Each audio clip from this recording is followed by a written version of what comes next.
That's all right.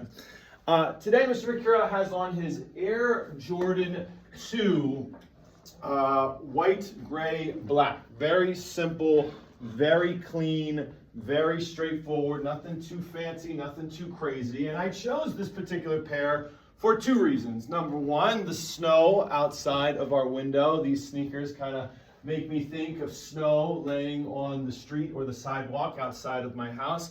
And number two, they kind of remind me of a clean slate. They kind of remind me of when I sort of clear off my whiteboard here, and it's just this nice, fresh, clean start, which seemed like the perfect pair of shoes to be wearing here at the beginning of this new year, start of a new semester, clean slate. That's what you have.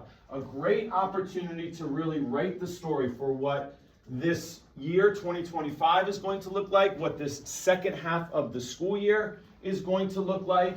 And so I hope you take advantage of this clean slate. And maybe if there were some things in 2024 that you're not proud of or that you want to work on, or maybe the first half of the school year, there were some things that you know you dropped the ball on, you have this great opportunity to really kind of start fresh, start anew, and really set the tone for what you want this second half of the school year to look like, what you want this new year 2025 to look like. And so, I don't know why, but when I went to the sneaker room and decided what pair I was going to break out today, this pair just caught my eye again. Maybe it was the snow, but I just kind of saw them and I got this idea, very clean, very simple, very fresh. Kind of reminds me of a clean slate. And that's why I think we all love New Year's so much. And we love the start of a new year, the start of a new quarter, the start of a new semester, a new opportunity for a fresh start. That's what kind of came to mind when I saw this particular pair. Now, even though Mr. Mercuro was excited to grab this pair this morning, this is the first pair of Air Jordan 2s that I have broken out on you this school year for a Fresh Kick Friday. One, Michael Jordan does not like this pair. As a matter of fact, if I were to ask him what is his least favorite pair in the entire line of Air Jordans, he would more than likely say the Air Jordan 2. And if you know the story of the Air Jordan 1 and all of the excitement, hype behind it, all of the sneakers they were able to sell, remember, Michael Jordan did not want to go to Nike.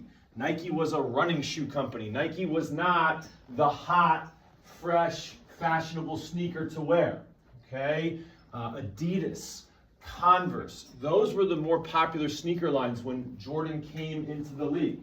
But ultimately, Nike made him an offer he couldn't refuse, and then they designed the Air Jordan 1, and it's a huge hit, and, you know, the rest is history. The problem is, the Air Jordan 1 violated NBA policies, okay? The Air Jordan 1 had too many color schemes. The red, the black.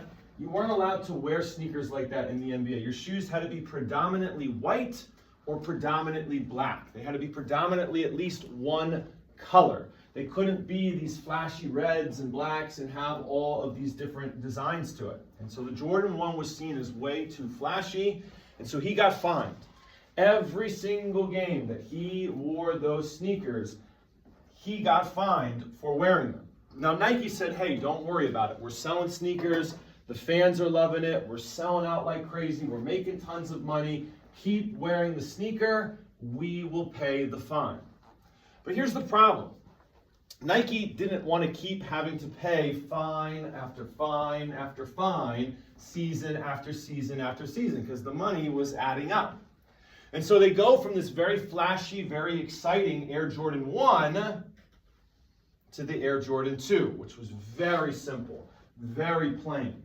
And Michael Jordan kind of felt like Nike sold out on him. Hey, I thought we were going to kind of break the mold, do something different, make sneakers more exciting, you know, make the sneakers reflect how exciting the way I play the game is. And, you know, now you guys come out with this Jordan 2, which is as plain, boring, simple as it comes.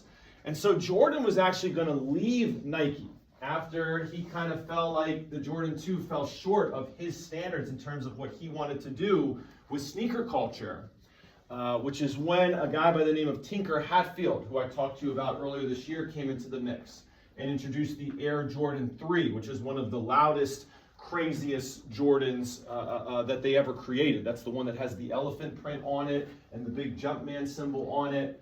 And when that shoe was introduced, MJ said, okay, I'll stay, but we got to keep breaking the mold. And that's where they really got crazy. And the Jordan 5 and the Jordan 6 and the Jordan 8 and the Jordan 11 and patent leather and crossing straps and, you know, big, huge tongues with the Jumpman on it. Things really got crazy after the Jordan 3. And so shout out to Nike, okay? They footed the bill for the fines for him to wear the Jordan 1.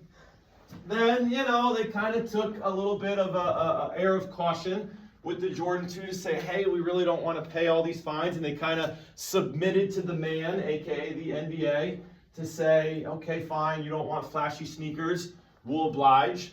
But, you know, Jordan stood his ground and said, no, if we're going to really change the sneaker culture and really change the way that sneakers are done, then, you know, we need to make some moves here. And that's where Tinker Hatfield came in, and they really started to change the game and ultimately make sneaker culture what it is today. And so even though the Jordan 2 isn't the most sought after and is very plain, very simple, and really was not admired by Michael Jordan himself, ultimately it was Nike recognizing their mistake and then being willing to really step their game up moving forward with future Jordans to come that made the Jordan line of sneakers what we know it as today. So there you go. There's your Fresh Kick Friday for today.